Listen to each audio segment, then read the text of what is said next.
ئازیزان و خۆشەویستان سڵاوتان لێبێت هیوادارم هەموولایەکتان تەندروست بن. لاڵقەیەکی دیکە لە پرۆگرامی ئێواری سلێمانی لەگەڵتان دەبین بۆ گفتوگۆکردن لەگەڵ کەسایەتێکی دیکەی دیاری ناو کۆمەڵگا کاویش هەم ڕاگەاندکارێکی باش هەم شاعیرێکی لە هاتووە. کاگەرام شێخانی ئەمڕۆ میوانی پرۆگرامی ئێواری سلێمانیە، ئێوەش بینەری پرۆگرامی ئەمڕۆمان بن. کاگەرام زۆر بەخێر بیت. زۆر سپاس، زۆر خۆشحاڵین لە کەرکووکی دڵی کوردستانە لەگەڵمانی. زۆر سپاس بۆ ئێوەش خۆشحاڵین. زۆر سپاس، زۆر بەخێر بێ. بەڕاستی خۆشحاڵت کردین کە توانێت ئەمڕۆ لە شاری کەرکووکی خۆشەویستەوە بیتە ناو سلێمانی عزیز. منش زۆر خۆشحاڵترم کە ئەمڕۆ بە دیداری ئێوە شاد بووم لێرە لە ئستۆدیۆ. هیوای سەرکەوتنتان بۆ خوازم. ئێمەش خۆشحاڵترین. کاگەرام دەکرێت سەرەتا داوای ئەوە بکەم بە سیڤیەکی کورت لەبارەی خۆتەوە خۆت بە بینەرانی ئێمە ئاشناتر بکەیت. بەڵێ، من ئارام سەیدا ئیبراهیم ناسراوە بە ئارام شێخانی لە ساڵی 1983 لە گەڕەکی شۆریزەی شاری کەرکووک چاوم بە دنیا هەڵهێناوە. لە ساڵی 2000ەوە دەستم کردووە بە خوێندنەوە. لە ساڵی 2001ەوە تێکەڵای بواری ئەدەبی بوومە. لە ساڵی 2003 یەکەمین نامیلکەی شعریم بە چاپ گەیاندووە. لە ساڵی 2005 کە گەڕامەوە شاری کەرکووک لەوێ لە ڕادیۆی دەنگی کوردستان بە ئەوەنی بەرنامەی جێژوانی ئێوارە بوومە تا 16 ئۆکتۆبەر لە تەلەڤیزۆنی زاگرۆس لە کەرکووک خاوەنی بەرنامەیەکی شعری بوومە و لەگەڵ ئەوەشە توانیمە 48 بەرهەم بۆ شاعران و نووسەران لە سنووری پارێزگای کەرکووک بە چاپ بگەێنم. ئەستا دەستەکان خۆش بێت دەکرێت ئەوانەی تەریزەر وردۆردە بچینە سەر یەک بەیەکی تەوەرەکان. کاگەرام چۆن بوو؟ دەزانم کە خولای خوێندنەوەت هەر هەبووە، بەڵام چۆن بوو چوویتە ناو دنیای شێعر و ئەو ستایلە تایبەتە بە خۆت هەڵبژێریت؟ دڵنیایەوە مرۆڤ کە دێتە ژیانەوە کە لە تەمەنی هەرزەکاریایە لەو تەمەنەیە کاریگەری شتێکی لەسەرەوێ، بەڵام دیارە منیش کاریگەری شۆخێک وای لێم کرد کە تێکەڵ بە دنیای شعر بم، بۆیە دەستم برد بۆ دنیای شاعر. کەواتە ئەو باگراوەندەی کە لە پشت بوون بە شاعیریەوە بوو، خۆشویستنی خۆت عاشق بوون بوو بۆ ڕەگەزی بەرامبەر؟ بەتەئکید بەتەئکید. عشقەکەت چی بەسەرات؟ باوە فزڵی بکەم. لە شعرەکانە ئەتوانن کاردانەوەی هەیە زۆر بەڕوونی تایەتی چی بەسەر هاتووە. لە شعرەکانە کە ناوەڕۆکی هەر شعرێکم تایبەتە زیاتر بەو تا ئێستش؟ تا ئێستا نا، بەڵام لەبەر ئێستا و بەداخەوە لە ژیانە نەماوە، بەڵام ئەو شعرانەی کە من هەمە زیاتر دەم نامیلکەی کە ئەمڕۆ لێرە بەشداری پێکەم زیاتر شعرەکان تایبەتە بەوە یادگارەکانی ئەو لە قوربەتە باسی ئەوەکە. ئەو حەسرەت و ئەو ئەوینداریەت هەرماوە تا ئێستش؟ بەتەئکید ئێستا لەگەڵ ئەو کەسەی کە ژیانی هاوژینی پێکەێناوە ئێستا عاشق بوون لەگەڵ منەوە بەردەوامە و هەر بمێنن بەختەوەر بن. کاگەرام ئەکرێ بپرسم زیاتر ئێوە لەسەر چ ستایلێکی شعر دەنووسن؟ ئەوەی من کە نووسیمە شعری لیرکی زیاتر لەو ستایلەیە. ئەتوانم بڵێم خۆمش بە شاعیر نازانم، بەڵام عشقی ئەو وای لێکردم کە شعر بنووسم. سەرکەوتوو بن. پێما بێ ستایلی نووسین بە شێوەی لیرک تایبەتمەندیەکی هەیە کە دەبێت شارەزاییەکت لە نووسیندا هەبێت، وەک شعری حۆڕ نییە کە چیت پێ بوو بیخەیتە سەر کاغەزێک وە نییە؟ بەتەئکید شعری کەواتە بەشی خۆی شارەزاییتان هەیە و شاعیرێکی باشن. پێویستە شارەزاییت هەبێتەوەی کە بتوانی چۆن ئەو هۆنراوەی ئەهۆنیتەوە. هەر هۆنراوەیەکیش بەتەئکید وێنایەکی لە پشتەوە، ئەگەر وێنایەک نەبێ، ئەگەر شتێک کاریگەری زۆر نەبێ لەسەر ناتوانانی وەک خۆی بیهۆنیتەوە. کەواتە شعرەکانە زیاتر کرێ بڵێن با بڵێن بە ڕووی خۆشەویستی یاخۆت ئەوینداری و دابڕان. باشە. ئەی بۆچی تا ئێستا یان با بڵێن با بپرسم شعرێک کە بۆ خاک و نیشتیمان بێت لە شعرەکانی تۆ یادی خۆیان کردوێتەوە؟ یاخۆت تەنها نیشتیمانیم هەیە لەگەڵ تێکەڵاو کردووە لەگەڵ شعری ئەوینداریە. هەمووی عشق ئەوینداریەکی هەر ئەبێ ینی ئینسان لە ژیانە ینی عشق و ئەوینداری ینی زۆر جار ئێستا ئێمە نابێ هین لە خۆمان بکەین، ینی ئەوینداری و عاشق سەرچاوی هەموو شتەکانە ئەگەر عاشق و خۆشەویستینەوە ئەگەر بەس تەنها پیاوە دروست بووایە دنیا نەئەبوو یعنی بۆیە هەموو شتێک بە ڕەگەزی بەرامبەرەوە جوانە و ڕەگەزی بەرامبەرەوە کاریگەری و تایبەتمەندی خۆی هەیە. لە شعرەکان تا هیچ نووسینێکت هەیە باس لە تایبەتمەندی ژنبوون بکات یاخود باس لە پشگیری خانمان بکات وەکو بوونیەتێکی جوان وەسفی بکات؟ وەسفی ئافرەتم کردووە بەڵام وەک ئەوەی کە بڵێ زیاتر باسی خانمان بکە شتەکان نا بەڵام وەسفی ئافرەتی تێدایە. زۆر باشە. زۆربەی شاعران کاریگەری کەسانێک یاخود شاعرانێکی وایان لە پشتەکە بوونەتە سەرچاوەیەک بۆەوەی کە زیاتر لێوەی فێر ببن و لێوەی دەرسی زیاتر وەربگرن. ئێوە هیچ کاریگەری شاعرانتان لەسەرە شاعرێکی دیکەتان لەسەر بووە؟ بەتەئکید وەک کاریگەری نا بەڵام چێژ و توانای ئەو شاعرانە وای لە ئێمە کردووە زیاتر ئێمەش هەوڵ بین خۆمان لە بازنەیەکا بدۆزینەوە شارەکانی بۆ نمونە ئەحمەد محەممەد من زۆر کاریگەرم پێی بە ئەحمەد محەممەد بە مامۆستا عەبدوڵڵا پەشێ و بە مامۆستا قوباتی جەلیلزادە بەمانە زۆر کاریگەرم شاعری تشمان زۆرە لەوانە نالی مەحوی ئەمانە شاعری باشن.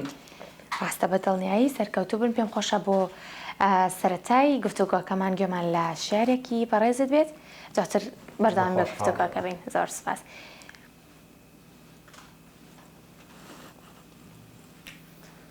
زوخاوی دڵ سەردەمانێک بوو بۆ دیدەن ڕێگەی دووری مەبڕی نیگاد وەکو مەلێکی بێناو نیشان بۆ ئاسمانی جوانی مەفری هەرچی وشەی هۆنراوە بوو باسی جوانی تۆ بوو خەیاڵ و ئەندێشە لە نیوە شەوە میوانی تۆ بوو وام دەزانی تۆش وەکو ئەو بێگەردی بۆیە دڵمدا بە تۆ نەمدەزانی ڕۆژێدادێ لە باڵەدەی منیشەکەی ڕەنجەڕۆ ڕۆیشتی بێباک وەکو شەپۆلی نێو ئامێزی دەریا لە دووری دەشت پڕ بووە لە خوێن کەنار هێندە بۆت گریا ئۆقرەت نەگر لە لام لە دووری تا بێزار بووم ناڵە و شینم بگەڕێەوە لەگەڵ یەکەم دیدارت ساڕێژە بێزان و برینم یا بڕۆ زیاتر لێم دوور بە تا منیش مەلی حەزم باڵەکانی هەڵکێشم و زوخاوی دڵ و سکاڵای ئەوین بۆ تەنیایی خۆم هەڵڕێژم. دەستخۆش سەرکەوتوو بن. دەپرسم تا چەند گرنگە کاتێککە شعر دەنووسی توانای خوێندنەوەی شعریشت هەبێت؟ بەتەئکید تۆ ئەگەر شعرێکی جوان بخوێنی بنووسی ئەگەر نەتوانی بە جوانترین شێوە ئەدای بکەی بیدەی بەگوێی ئەو کەسەیە کە ئەیبیستێ بەتەئکید تەواوکەریەکە ناتوانم بڵێم تەواوکەریەکە هەم نووسینەکە هەم خوێندنەوەکە. تا چەند هەوڵت داوە لە ڕێگەی خوێندنەوەوە شعرەکانت بە هەوادارەکانت زیاتر بناسیێنی یاخود گویان لێبێت؟ بەتەئکید من وەکوتم خاوەنی بەرنامەیەکی ڕۆژانەی شعری بوومە بەرنامەی جێژوانی ئێوارە یەکێک بۆ لەو بەرنامانەی کە لە دوای پرۆسی ئازادی عێراقەوە لە ڕادیۆدەنگی کوردستان لە کەرکووک تاکە بەرنامە بۆ ماوەتەوە یعنی 13 ساڵ پێشکەش کراوە تا 16 ئۆکتۆبر بە بەردەوامی ینی. بەڵێ بوونی بەرنمێکی لەو جۆرە هەر بۆ خۆی جوانیە کە بەخشیوێتی بەڕاستی لەو ماوەی 13 ساڵەدا کە تۆ بەرنمەیەکت هەبوو بە ناوی جێژوانی ئێواران تەنها شاعرەکانی خۆت لێەوە پەخشتە کرد یاخود دەخوێندەوە یاخود شعری شاعرانی دیکەش؟ شعری شاعران لە هەفتەی ڕۆژەکە میوانداری شاعرێکمانە کرد لەگەڵەوە شاربیسەران بە پەیوەندی تەلەفۆنی لەگەڵمانە شاعرەکانی خۆیان ئەخوێندەوە لە ڕێگەی پرۆگرامەکەەوە. سەرکەوتوو بن. خۆشحاڵم کامڕۆ وەک پێشتریش باسم کرد لەگە ڕاگەاندنکارێک و شاعرێکیشدا بەرنامەم هەیە. کاگاران وەکو ڕاگەاندنکارێک پێت وایە ڕاگەاندن تا چەند دەتوانێت هاوکاری شاعران یاخود نووسەران بێت لە بڵاوکردنەوەی بەرهەمەکانیاندا؟ بەتەئکید ڕاگەاندن دەورێکی کاریگەری هەیە خۆتان نەزانن لە دوای ئەوەی کە ڕاگەاندن فراوان بۆ ئێستا کۆمەڵێک کەناڵی جوان هەیە شاعران زیاتر ناسراون لە سەردەمی خۆی احتیمالە کۆمەڵە شاعرە و وێنەیان توانی بێدەر بکەون بەڵام ئێستا خۆشبەختانە ڕاگەیاندن دەورێکی کاریگەری هەیە بۆ ناساندنی هەم شعرەکانی شاعران هەمیش گەیاندنی ئەو شاعرانە بە گوێگر و بە بیسەر و بە ئەوانی کە شعرە نووسن. کاتە ئەی پەیوەندی خۆت چۆنە لەگەڵ باڵێنی ئێستادا هەم لەگەڵ ڕاگەیاندن و هەم لەگەڵ نووسینی شعردا؟ وڵای ئێستا زیاتر خەریک سەرقاڵی خوێندنەوەم زیاتر ئەخوێنمەوە سەرقاڵی خوێندنەوەم بەڵام لەگەڵ شعریشا لە کۆڕ و فستیڤاڵ و مناسبەتەکانە بەشداری دەکەم بەڵام ئەتوانم بڵێم تۆزێ خاوبوونەوەمان پێوە دیارە. سەرکەوتۆ بن هیوای ئەوەی کە خاونەبنەوە لە کارەکانتانە هەر بەردەوام بن بێگومان ئێوە جوانێکی ترە بەخشن بە شعرەکانتان جا لە ڕێگەی بەرنامەوە بە یاخود نووسین لەگەڵ سوشیال میدیا بینت چۆنە؟ بەتاکید لە فەیسبووکەکەی خۆمان تەنها یەک فەیسبووکەمە لەوێ زۆر ئەتوانم بڵێم چالاکەم ڕۆژانە یاخود هەفتانە چەندین پۆستم هەیە بەڵام پۆستەکانم زیاتر ئەدەبینین بەڵام لە هەموو بارەکانە ینی بایە خەدەم بە هەموو بارەکان لەوێ چالاکم بەردەوام ئاگداری گۆڕانکاریەکانم لە هەموو بارەکانە. باشە کاگارم لە ماڵەکەی خۆیدا خاوەنی ڕادیۆیەکشە تایبەت بە خۆی و کە با بڵێن هیچ لایەنێکی لە پێش نییە. بیرۆکەی ئەمە چۆن بوو و چۆن دەست پێ کرد و تا ئێستا چۆن بەردەوامیت هەیە؟ بەڵێ دیارە من هەر کە دەسەردەمی هەرزەکاریەوە حەزم لەوە هەبوو کە ڕادیۆیەک تایبەت بە خۆم هەبێ لەبەرەوە حەز و کولیانەی خۆم هەلا لە ڕێگەی ڕادیۆگی خۆمەوە بەرنامانی کە بەدڵی خۆمە پێشکەشی کەم بۆیە لە ساڵی 2011 یاخود 12 توانیم ڕادیۆیەک دابنێم لە ماڵەکەی خۆمە کە ماوەی 4 ساڵ پەخشی کرد تا 16 ئۆکتۆبەر بەڵام لە 16 ئۆکتۆبەر بەهۆی نەمانی کورد لە کەرکووکە ڕادیۆکەی منیش ئێستا لە کار وەستاوە بەڵام هەر کاتێک کە کورد گەڕایە و کەرکووک دڵنیام ڕادیۆکەی منیش ئەکرێتەوە کاری ئینشاءڵڵا. هیوای واخوازین کە بتوانانی جارێکی تر دەست بە کارە جوانەکەت بکەیتەوە. سڵامان هەیە سڵاوێکی تایبەت بۆ کەرکووکی دڵی کوردستان بۆ تەواوی ئەو کوردانێک کە لە کەرکووکتان کە بێگومانەوانە کرێ بڵێن جوانیەکانی کوردبوونیان تێدایە.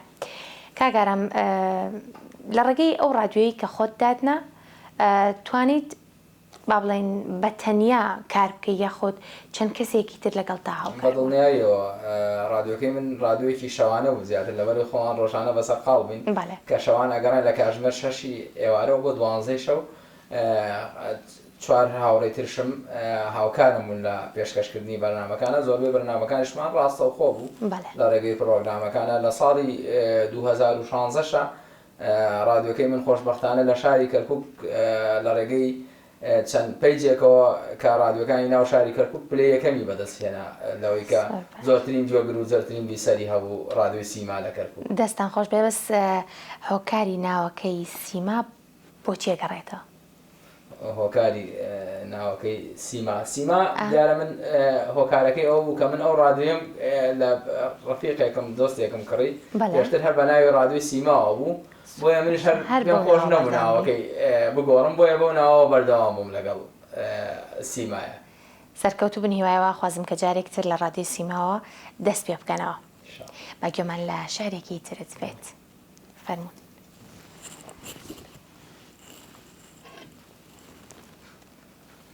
بۆ خۆشەویستەکەم لە سەری ساڵە ئازیزەکەم ئەم شەو سەری ساڵە و عاشقانی جیهان خەریکی جەژنە پیرۆزە و گۆڕینەوەی نامە و دەست لە ملانی و پیاسەکردنی شوێنە گشتیەکانی شارن. باز لە یادگارەکانی ساڵی ڕابردووەکەن گەر ئەوەشیان بۆ نەکرێ ئەوە لە کونجێکی پەنجەری تەملێنشت و بە وردەنیگایەک ڕازی دڵ دەگۆڕنەوە. بەڵام منی ئاوارە لەسەر شوەستەیەکێک لە شەقامەکانی شارەکەت دانیشت بوو دوور لە هەموو خۆشیەک تەنیا خەم هاوڕێم بوو لەگەڵ بادەی تاڵە. هەرچەندە شاعیر نەبووم بەڵام عشقت منی کرد بە شکسپیر و ئازارەکان دوای لێ کردم. چەند وشەیەکی گرگرت و لا گردانی دڵم دەربهێنم لەسەر شۆستەکە بەجێی بێڵم ئالەو ساتەدا خەیاڵە وتەشینەکانت ئەیان بردمەوە بۆ ئەو ساتە خۆشانەی کە لەگەڵ تۆدا دووە ئالەو کاتەدا پۆلیسێکی فریاکەوتن وتی هەڵسا کوڕی لاو نیوەشەوە شار چۆڵ و خامۆشە کە سەرنجیدا لە بادەی تاڵ ئاخێکی هەڵکێشە وتی هیچ دیمەنێک وەکو عاشقی دڵشکاو فرمێسک ناڕێژێ لە چاو فرمێسک ناڕێژێ لە چاو دەستان خۆش بێت سەرکەوتوون کاگەڕام خاوەنی چەند کتێب و چەند نامیلکی تایبەت بە خۆتانن خاوەنی دوو نامیکە و چیرۆکێک ژیان لە دەواازەی بێ ئومێدیا کە لە 100 لاپەڕە پێک هاتووە زۆر پاشە سەرکەوتوو بن بەڵام لەگەڵەوەی کە خۆت خاوەنی دوو نامیلکە و چیرۆکێکی توانی وتە خزمەتێکی زۆر بە نووسەران بگەێنی پێم وابێت خاوەنی 48 کتێبی کە چاپت کردووە بۆ نووسەران بەڵێ بەتاکید لە ڕێگەی بەرنامەی جێژوانی ئەوارەوە کە بیرم لەوە کردەوە کە شتێکی جیاواز پێشکەشکەم لە ڕێگەی و بەرنامەی خۆمەوە شاعرانی کەرکووک توانیم شاعران و هەم چیرۆک نووس و هەم کتێبی شانۆیی هەمووی 48 بەرهەمی شعری لە ڕێگەی بەرنامەی جێژوانی ئەوارەوە بۆ شاعران و نووسەران بە چاپ بگەێنم خۆشبەختانە ئێستا لە ئەشریفی منە ئەو 48 بەرهەمەش ماوە زۆر باشە سەرکەوتوو بن ئەوە دەستکەوتێکی زۆر زۆر باشە بەڕاستی هیوای سەرکەوتنە بۆ خوازم هیوادارم جارێکی تر بتوانانی بەردەوام بیت ئەو کەسانە یاخود ئەو نووسەر و شاعرانەی کە توانیان لە بەرنامەکەی ئێوە سوودمەند بن تەنها و کەسانە بوون کە دانیشت و شاری کەرکووکن شارەکانی تریشمان هەڵا بەڵام زیاتر دانیشتووی کەرکووک بوون بە حکمیەوەی کە لەوێ لە شارەکانی تریش هەمانە بۆ نمونە لە چەماڵ کە مامۆستا جەزا شێخانی دوو کتێبمان بۆی چاپ کردووە لە دووس خورمات و هەمانە لە بەعام لە هەولێر هەمانە لەو شارانە بەدڵنیایەوە لە هەمووی هەمانە زۆر باشە سەرکەوتوم بێگومانەوە خزمەتێکی زۆر زۆر ینی پیرۆزەکەیەوە کردوتانە پێت وایە دەبێت چی بکرێ بۆ ئەوەی کە زیاتر دەستی شاعیر و نووسەرەکان بگیرێت با بڵێن ڕووناکبیران و ڕۆشنبیران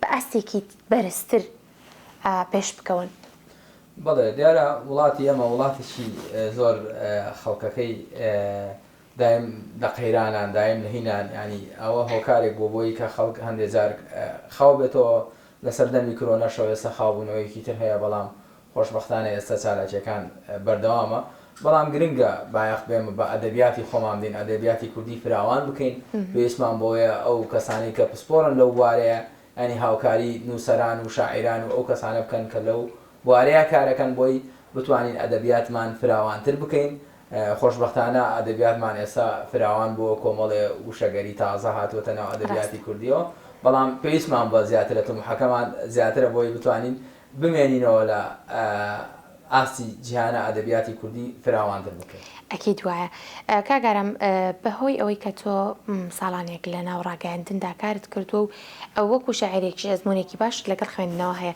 پێت وایە لە ئێستادا کەمتر با بڵێن خوێندنەوەی کتێب